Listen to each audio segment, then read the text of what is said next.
Waktu itu saya bilang langsung, ini pasar saham judi ini. Ini pasar saham spekulatif ini.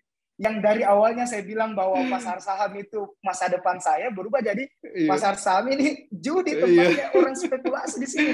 Kenapa? Karena saya akhirnya mengalami kerugiannya, Mas Daniel.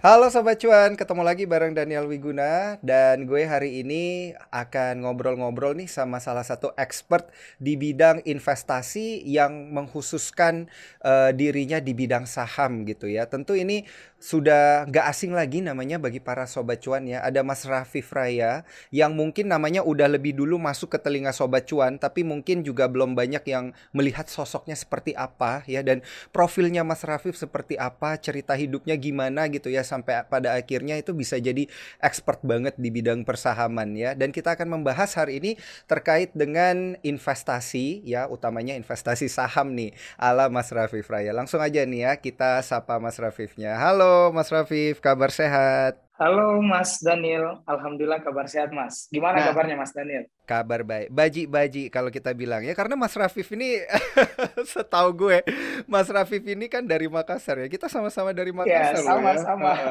Jadi pertanyaannya harus apa Kareba gitu ya Mas Rafif ya? Ya, baji-baji, Ji. Baji-baji. Kalau cuannya gimana? Baji-baji juga nggak nih cuannya? Baji-baji sekali. Baji-baji sekali.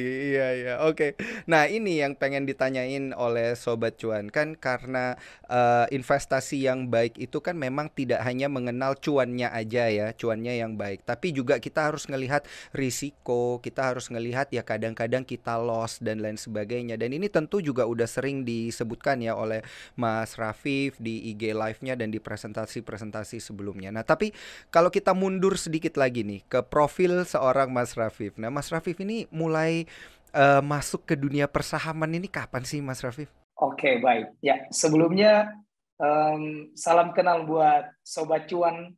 Ya, ini Salam cuan dulu. salam cuan dulu. Salam cuan ya. Oke, ya. Jadi teman-teman sekalian, salam kenal. Nama saya Rafif. Kalau mulai terjun di pasar saham sebenarnya belum lama sih. Masih duluan Mas Daniel kayaknya. Soalnya saya baru mulai di tahun 2015 akhir lah. Jadi waktu itu masih mahasiswa dan kebetulan ya namanya mahasiswa waktu itu kan ya sebenarnya bukan tidak seperti sekarang. Waktu itu kita cari informasi soal saham kan cukup sulit lah dibanding sekarang ini di media sosial lah, di YouTube lah, dimanapun kita bisa dapat. Nah waktu itu saya yang masih mahasiswa kebetulan karena kuliahnya di akuntansi juga. Jadi tidak ya selaras lah dengan apa yang saya ambil. Waktu itu saya mulai dan ya belajar dulu sih. Waktu itu saya ikut pelatihan. Kebetulan waktu itu saya ikut di Jakarta, Mas Daniel. Saya sampai ke Jakarta untuk ikut pelatihan karena waktu itu di Makassar. Teach me ya, teach me ya. Sebelum itu Mas, sebelum teach me, sebelum Waduh. teach me. Jadi angkatannya udah tinggi banget nih berarti nih. ya, sebelum itu saya soalnya ada dapat kelas yang waktu itu saya belajar saham, waktu itu saya kasih keluar uang 25 juta Mas Daniel. Ya waktu itu pertama kali ya. Jadi waktu itu saya nggak tahu kalau ternyata untuk mulai investasi saham semahal itu waktu itu. Ternyata saya salah kayaknya karena ya begitulah mahasiswa terus langsung mau trading saham begitu kan. Ya akhirnya langsung belajar dan waktu itu keluarkan uang 25 juta untuk mulai belajar dulu waktu itu. Jadi startnya dari mahasiswa Mas. 25 juta ya, lumayan ya 25 juta ini modal belajar. Dapat apa aja itu bayar 25 juta itu Mas Saya Rafif? waktu itu kebetulan ikut pelatihan yang dari luar Mas. Jadi saya pelajari semua market. Jadi bukan cuma di Indonesia tapi belajar di market US, market China, Korea, pokoknya seluruh dunia lah. Waktu itu saya juga dapat software lah. Jadi dia jualan software untuk cuan lah, katanya waktu itu. Jadi dari 25 juta ini dapat pelajaran dan juga dapat software percuanan gitu ya. Efektif nggak sih? Waktu itu sih saya pikir ini efektif. Jadi karena kan waktu itu kan kita kalau baru mulai pusing kan screening saham gimana.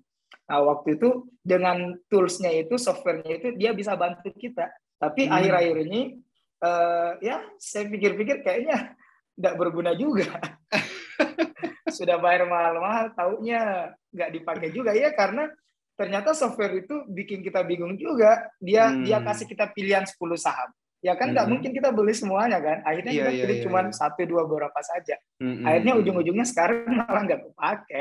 Nggak kepake ya. Tapi daripada bayar 25 juta kayaknya kalau masuk di close friend-nya Rafif nih di Instagram nih bisa nih dapat yang lebih top chair ya. Iya nggak sih? Iya nggak sih? Gimana gimana? Nah, kalau close friend mah itu urusan ada Instagramnya teman-teman sih tim saya Mas Daniel itu di WBS. Itu Heeh. waktunya beli saham itu dia suka sharing-sharing kode-kode lah di situ, kode-kode saham yang Mm-mm. katanya bisa memberikan cuan. Oh gitu. Yang salah satunya rekomendasinya datang dari Mas Rafif, ya nggak nih? No, no, no, no. Nggak ada. Itu sebenarnya rekomendasi dari teman-teman sih, screening-screening yang mau day trade itu lebih cocok sebenarnya. Ah, iya Soalnya iya kalau iya saya iya. sekarang tidak terlalu sering untuk day trade sih. Kalau Mm-mm. teman-teman yang mau day trade ya boleh, silahkan dilirik kode-kodenya. Oh gitu. Iya ya.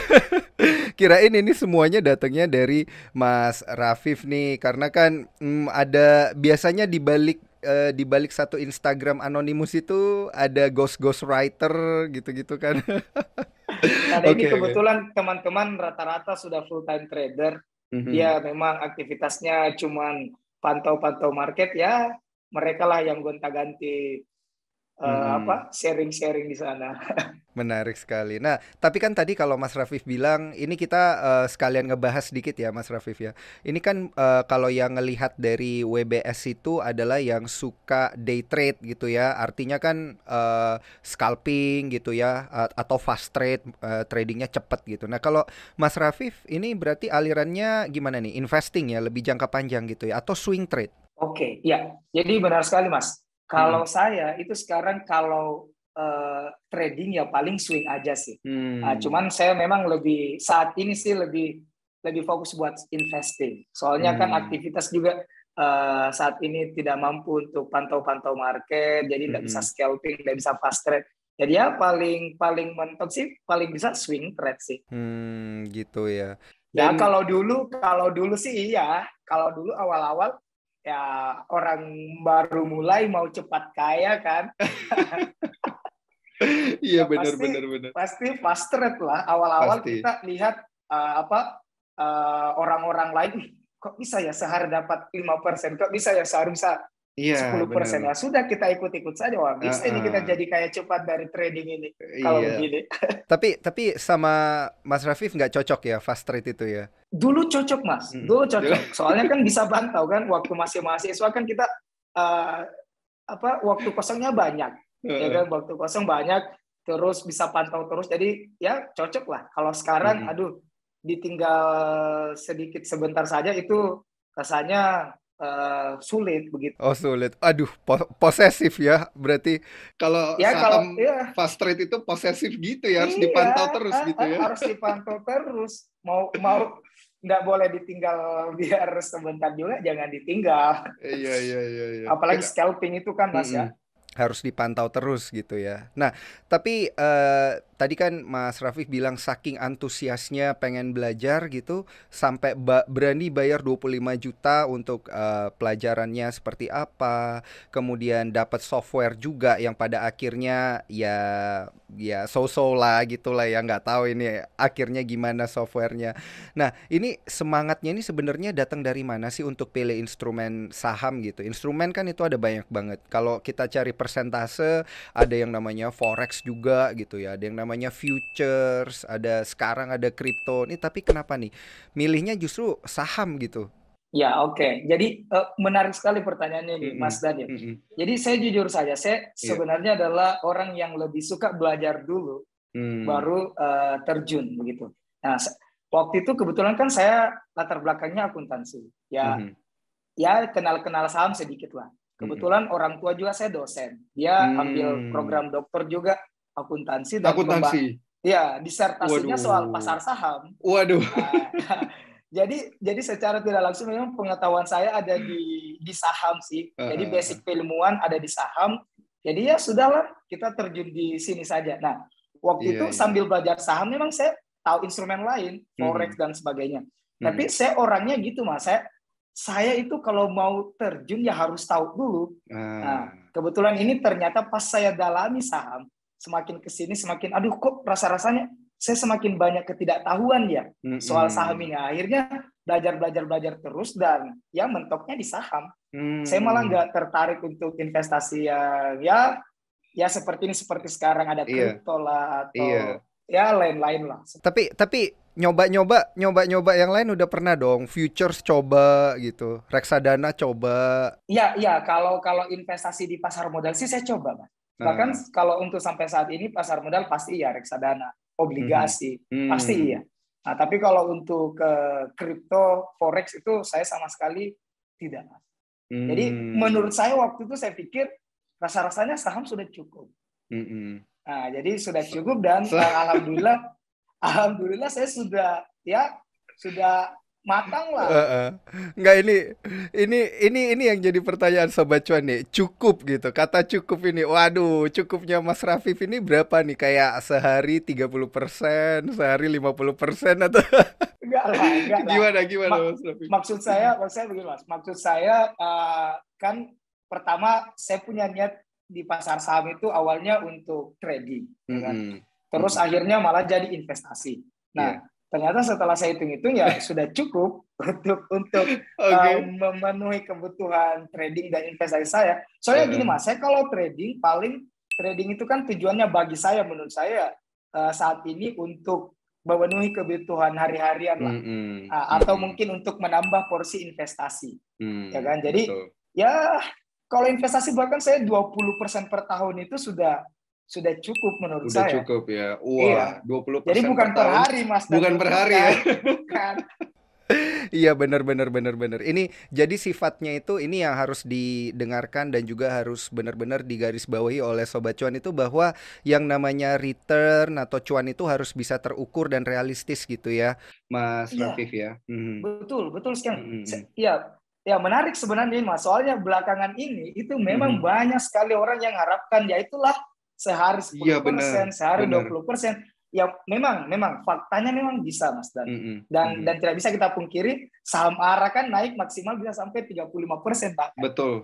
Hari ada orang mungkin bisa saja dapat 35% per hari. Ya mungkin itu rezekinya dan hokinya dia kan. Tapi jangan lupa Sobat Cuan bahwasanya ya prinsipnya selalu sama, high risk high return pasti. Nah, jadi kalau mau untung sebesar itu ya harus siap rugi besar juga. Nah, ini yang harus digarisbawahi dan kadang dilupakan sama teman-teman Sobat Cuan ini. Cuannya saja ini namanya Sobat Cuan ya. Cuannya saja mungkin yang mau diperhatikan. Lupa kalau ada ruginya, ada lossnya, ada boncosnya loh. Nah, ini yang penting nih diperhatikan Sobat Cuan tadi ya. Ingat ada ruginya, ada risikonya dan lain sebagainya. Apalagi tadi kalau kita bahas tentang cuan persen-persenan kan sekarang juga ada robot trading lah, apalah yang kayak gitu-gitu ya Mas Rafif ya. Nggak tergoda nih untuk nyoba yang kayak gitu-gitu? No, tidak sama sekali. Pesannya apa sih buat para Sobat Cuan nih yang suka yang cuan kayak gitu-gitu? Oke. Jadi kalau menurut saya begini, bicara soal trading saham dan target-target kita tadi sudah dijelaskan sama Mas Daniel, kita harus punya target yang terukur dan realistis, ya kan? Nah, sejatinya kalau kita trading itu kan memang kita andalkan kemampuannya kita, pengetahuannya kita dan pengalamannya kita untuk bertransaksi. Nah, kalau kita gunakan jasa, anggaplah robot trading ataupun bahkan mungkin ada yang titipkan dananya lah seperti itu kan sebenarnya tidak menggunakan kemampuannya dia untuk melakukan transaksi, ya kan? Nah, padahal sebenarnya ketika kita mau transaksi ini kan uangnya kita. Nah, uangnya kita ya kita yang harus bertanggung jawab sama uangnya kita dong, ya kan? Betul. Kita serahkan ke robot, kita serahkan ke orang lain, artinya kan itu bukan kemampuannya kita, bukan pengetahuannya kita dan bukan toleransinya kita seperti itu. Nah, jadi ya itulah. Jadi tidak usahlah tergoda-goda dengan yang seperti itu, menjanjikan return dan sebagainya. Aduh, jangan, tidak usah. Iya. Benar-benar berarti kita yang harus bertanggung jawab ya sebenarnya ya gitu ya. Itulah yang sebenarnya banyak dilupakan oleh para sobat cuan juga gitu ya. Mungkin karena tergoda terkait dengan return ya dan lain sebagainya, akhirnya lupa bahwa itu juga ada resikonya. Nah, tapi kalau kita ngomong-ngomong nih tentang Mas Rafif yang memulai trading di saham gitu ya awalnya, ini modalnya berapa nih mulainya di awal nih Mas Rafif nih? Apakah langsung 500 juta gitu? Atau mungkin 1 miliar gitu kan? Aduh, kayaknya kalau mahasiswa waktu itu belum apa ratusan juta miliaran belum sampai di Belum ya? hitungan sih Mas AA. Apalagi waktu Iya, itu iya. kan ya saya kan mulai waktu masih mahasiswa dan Mhm, waktu itu kebetulan saya sementara kuliah ada bisnis kecil-kecilan juga Mas. mhm, Nah waktu mhm, itu kan setelah saya belajar itu kan yang tadi saya bilang 25 juta untuk modal belajarnya, belum mhm, modal tradingnya lah. Nah waktu mhm, itu setelah saya merasa bahwa saya ilmu saya sudah cukup, ayo saya mulai trading. Nah waktu itu saya mulai dengan mengambil semua uang yang saya miliki dari bisnis kecil saya itu, Mas. Jadi buset, waktu itu saya mulai ya sebenarnya bisnis kecil sih. Jadi waktu itu cuma punya ya 5 juta lah.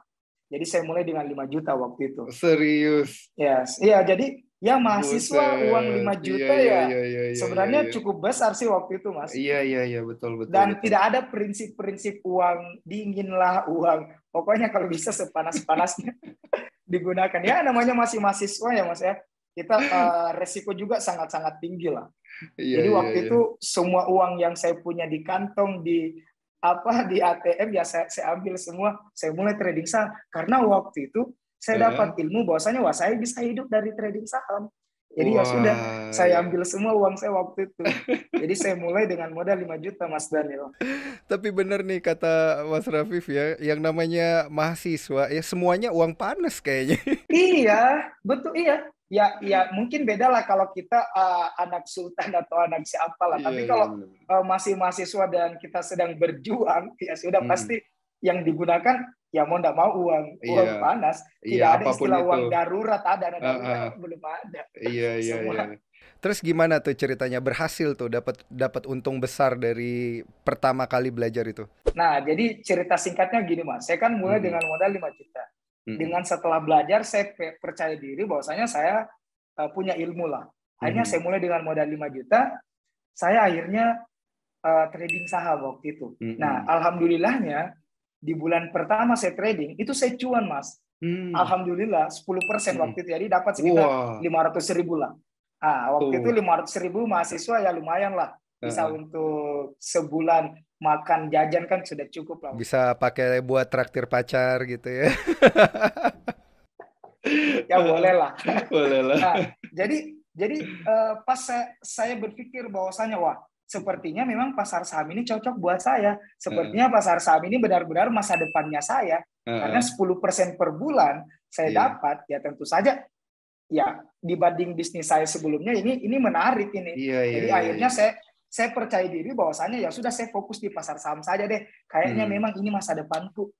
Nah, akhirnya dengan kepercayaan diri itu Mas, saya lanjut lagi nih di bulan kedua kan. Nah, tapi saya berpikir begini, di pasar saham itu kalau modalnya kita besar, itu pasti untungnya kita juga pasti besar kan Mas. Mhm. Nah, akhirnya di bulan kedua saya tambah modal. Mmm. Dan ini lebih panas lagi karena ya ini jangan diikuti ya Sobat Cuan ya. Jangan sama sekali diikuti. Waktu itu saya ambil pinjaman Mas. Buset, pakai pinjol lagi jangan-jangan? Iya, pakai waktu itu belum marak pinjol, Mas. Oh, Waktu itu belum saya marak ambil pinjol. kur. Karena kan saya ada Oh. bisnis kecil-kecilan, jadi saya Oh, ambil iya, kur. iya, iya, iya, iya, Ya, iya. alhamdulillah dapat uang 25 juta waktu itu, dana kur lah.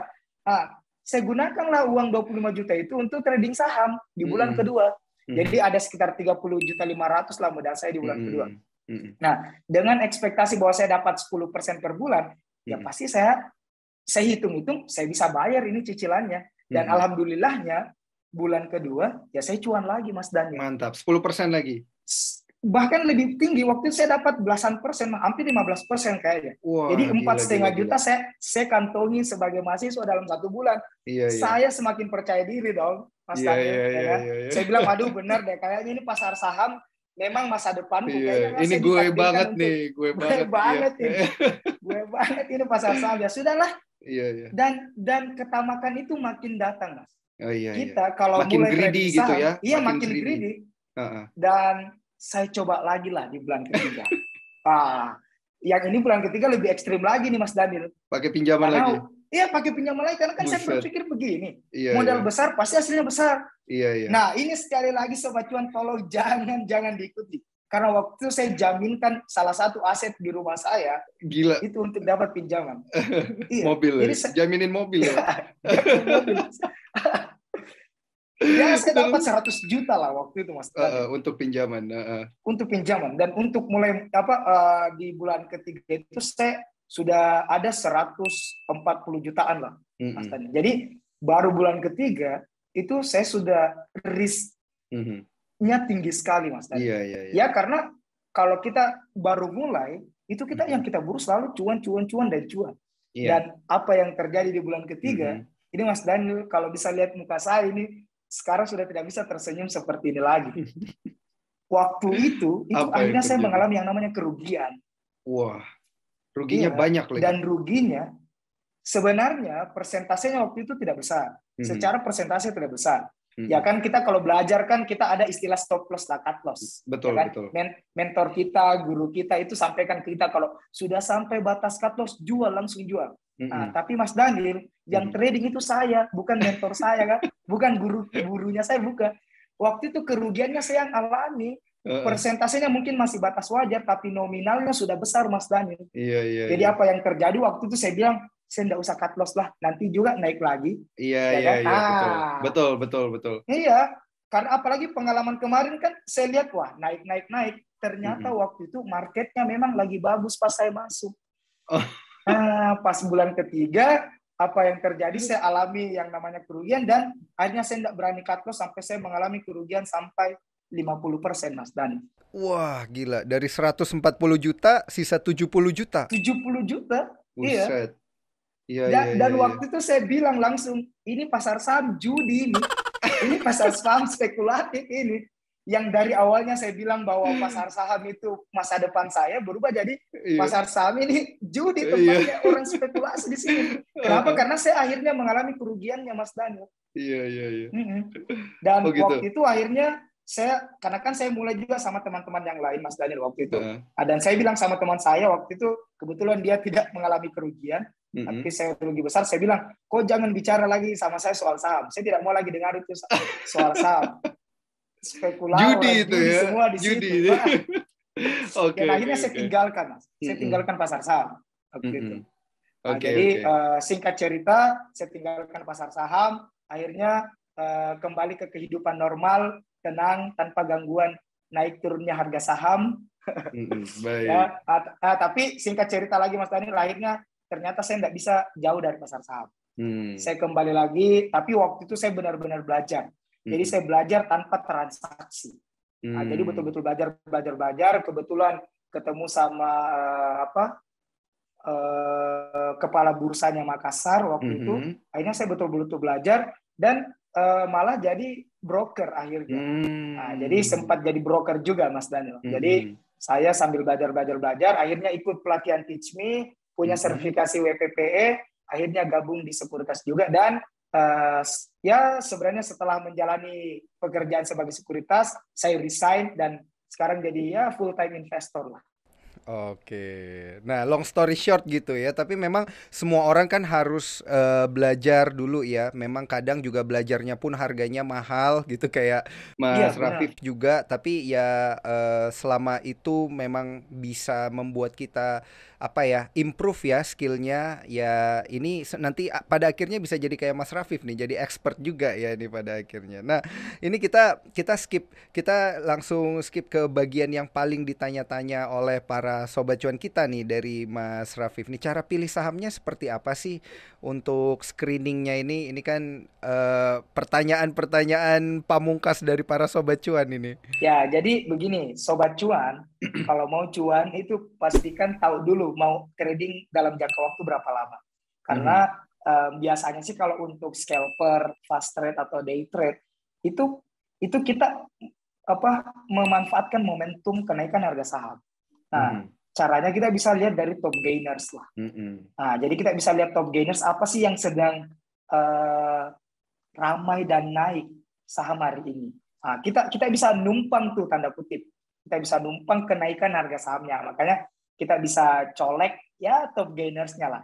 Nah, cuman yang perlu diperhatikan adalah pastikan volumenya besar. Jangan sampai kenaikan harga saham tapi volume transaksinya kecil. Nah, khawatirnya kita mungkin bisa beli tapi tidak bisa keluar karena volumenya kecil gitu kan. Nah, terus kalau untuk swing trade ya bisa dengan melihat chartnya. Jadi kita screening saham yang chartnya kalau bukan reversal, ada pola pembalikan arah, ada pola continuous pattern. Jadi pola keberlanjutan. Jadi itu dia caranya. Jadi screening bisa dari situ. Oke.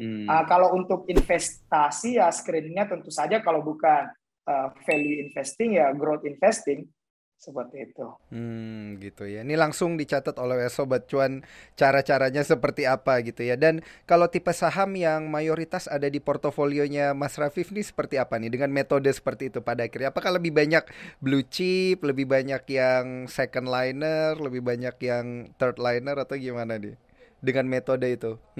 Kalau dengan metode yang untuk day trade sih sebenarnya itu pasti kita akan dapat third liner.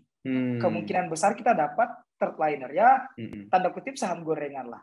Tapi kalau misalkan tidak untuk itu ya kita bisa swing trade, paling tidak second liner lah. Second liner sebenarnya menarik dan saat ini yang paling banyak di porto saya itu yaitu dia second liner ini. Jadi memang second liner yang sedang growth investing. Jadi di satu sisi secara teknikal bagus, di satu sisi secara fundamental itu bertumbuh. Seperti itu, Mas. Jadi ya menurut saya itu juga menarik sih untuk dijadikan salah satu bagian dari portofolio investasinya kita. Oke.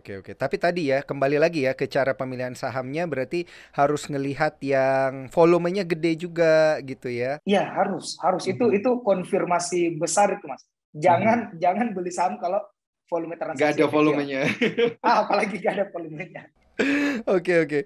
Nah ini ada nggak nih cara Mas Rafif nih untuk melihat saham begitu terkait dengan saham-saham yang lagi hype gitu. Nah ini apakah sama juga metodenya? Lihat volumenya terlebih dahulu atau seperti apa? Iya, kalau kita lihat saham-saham yang lagi hype, tentu saja kan beritanya juga pasti lagi banyak lah diperbincangkan, kan? Nah, ketika ramai diperbincangkan, biasanya juga sahamnya ramai diperdagangkan. Nah, sehingga memang ketika teman-teman melihat, Sobat Cuan melihat saham yang lagi hype, memang perlu kita perhatikan keramaian transaksinya. Jadi perhatikan volume transaksinya, jika besar, ya sudah kita tinggal buat trading plan-nya saja kalau memang saham tersebut memenuhi kriteria tradingnya kita. Dan yang terpenting sih kalau kita trading itu di trading plan, Mas Daniel. Nah, jadi walaupun sebenarnya kita beli saham yang lagi hype, itu kan kadang orang menghindari, Mas Daniel.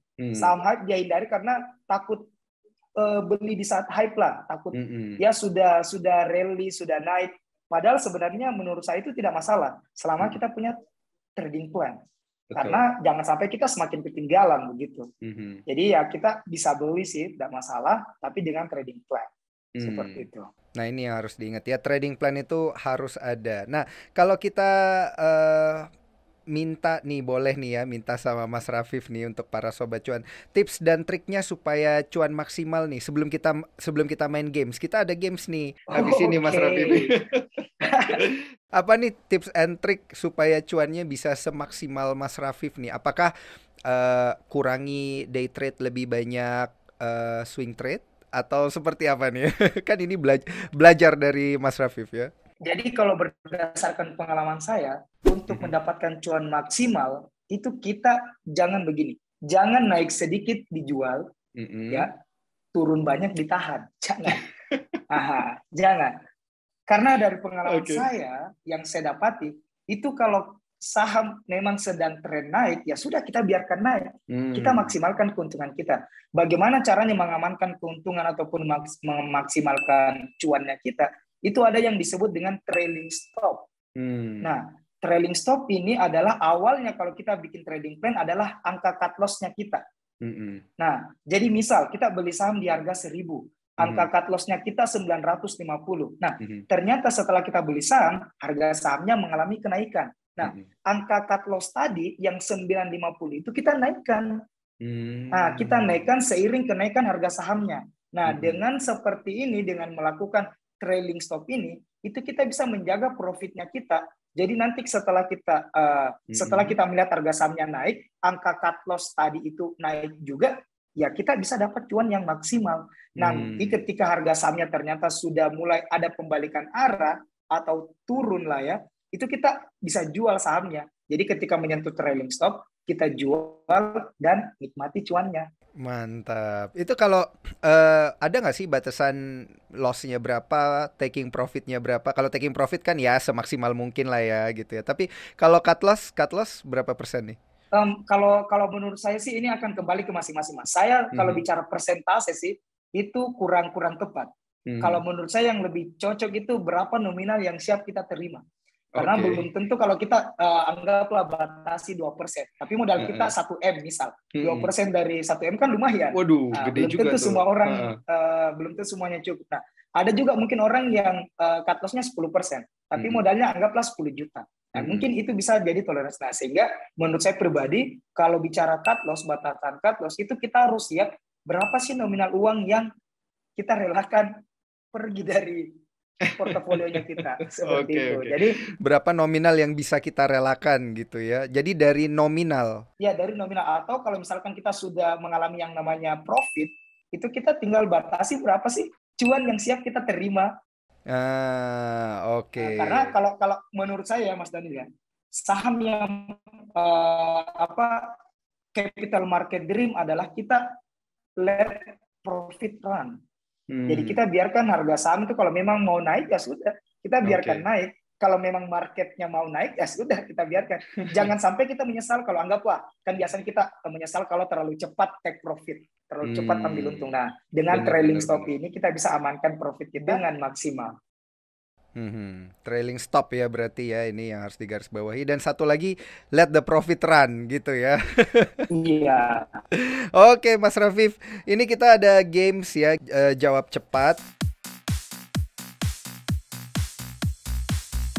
Ada beberapa pertanyaan yang kita udah siapin. Ini Mas Rafif harus siap-siap dulu, tarik napas dulu, minum dulu air sedikit gitu. Tadi ada banyak kertas tuh kayaknya, contekan-contekan tuh ya kayaknya. Contekan saham. Oke. Mas Rafif, kita mulai ya. Nih games jawab cepat kita. Yang pertama nih, profil risikonya agresif, moderat, atau konservatif? Moderat. Oke. Lebih suka blue chip atau gorengan? Wah, blue chip. Blue chip ya. Portofolio yang saat ini lagi untung atau rugi? Alhamdulillah untung. Amin. Pas sahamnya rugi, langsung jual atau wait and see? Langsung jual. Bank digital apa saham sektor teknologi? Bank digital. BBCA atau BBYB? Oh, BBYB dong. BBYB atau Arto? BBYB. Oke, Antam atau Inco? Antam. Mtel apa Telkom? Telkom. Oke.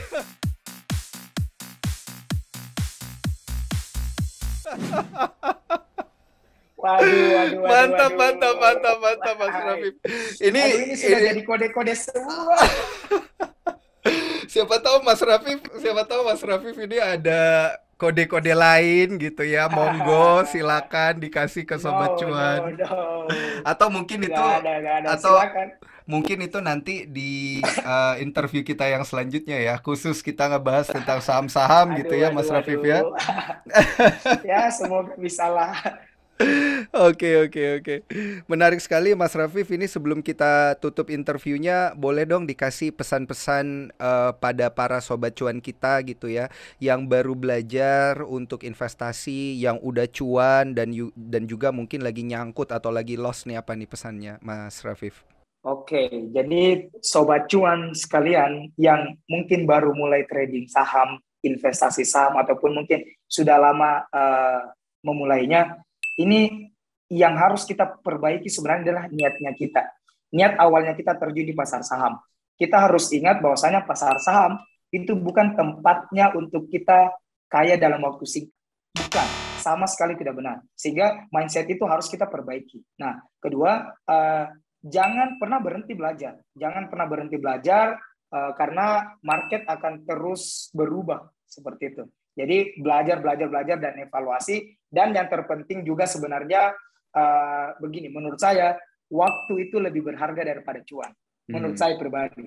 Sehingga kalau saat ini teman-teman mungkin saja sedang aktif bertransaksi, tiap hari pantau market, fast trade, scalping, dan seterusnya, jangan lupa bahwasanya ada hal-hal lain yang harusnya kita lakukan. Jangan sampai karena kita pantau market, kita lupa kebahagiaan kita di luar sana bersama keluarga kita, rekan-rekan kita, dan orang lain di luar sana. Seperti itu, Mas Daniel. Mantap banget, mantap banget. Tepuk tangan nih buat Mas Rafif nih, mantap banget. Thank you banget ya Mas Rafif. Ini bener-bener adalah kalau yang gue bilang work-life balance gitu ya di dunia saham ya. Jangan karena nginget cuan kita lupa keluarga dan lain sebagainya gitu-gitu ya. Banyak hal yang lebih penting daripada cuan gitu ya, bener ya Mas Rafif ya. Betul sekali Mas Daniel. Mantap. Terima kasih banyak sekali lagi Mas Rafif, atau nama lengkapnya ku sebutin nggak apa-apa ya, Ahmad Rafif Raya. Dan juga ternyata Mas Rafif ini adalah founder dari Trust.id. Sukses terus ya buat Trust.id-nya Mas Rafif. Sukses juga buat Mas Rafif. Terima kasih banyak Mas Daniel. Terima kasih atas undangannya. Sehat dan sukses selalu juga buat Mas Daniel ya. Thank you. Semoga Salam bisa cuan dulu ketemu nih. langsung Mas. Iya, Salam siap. cuan. Ya, dan Sobat Cuan, demikian diskusi kita bersama Ahmad Rafif Raya, founders dari Trust.id. Jangan lupa saksikan episode interview Cuap-Cuap Cuan, bisa lewat YouTube di Cuap-Cuap Cuan. Jangan lupa like, subscribe, dan juga share. Jangan lupa dengerin versi podcastnya ya, di Spotify, Apple Podcast, Google Podcast, dan juga Anchor, sama channelnya Cuap-Cuap Cuan. Dan juga dari Instagram Cuap_Cuan. Gue Daniel Wiguna pamit undur diri, sampai jumpa di episode Cuap-Cuap Cuan selanjutnya. Bye.